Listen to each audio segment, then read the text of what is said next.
Good morning বন্ধুরা, কেমন আছো? আশা করি তোমরা সবাই ভালো আছো। তো এখানে দেখো ছিম ক্ষেতে মাচা করেছে, তো এখানে এসেছি বন্ধুরা। এখানে কিন্তু সেরকম কোনো ছিম হয়নি, তবে পাতাগুলো অনেক দরকার ছিল, তাই পাতাগুলো নিতে এসেছি। কটা পাতা তুলে নেব। আর এখানে দেখো কত সুন্দর পেঁয়াজ লাগিয়েছে, পেঁয়াজগুলো কিন্তু অনেকটা বড় বড় হয়ে গেছে। আর এখানে মূলও আছে।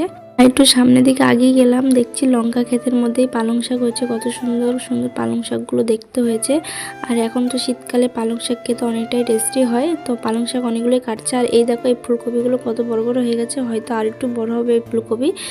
তবে এগুলো এখনো কাটার টাইম হয়নি, আর একটু বড় হবে তখন কাটবে। আর দেখো বাড়িতে মেয়েকে রেখে এসেছিলাম, আমাকে কিন্তু দেখে ও চলে এসছে।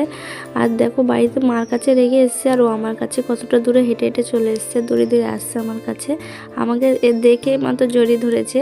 আর আমার এই ধরনের ভিডিও তোমাদের কেমন লাগে কমেন্টে অবশ্যই জানিও। ভালো লাগলে লাইক কমেন্ট শেয়ার করে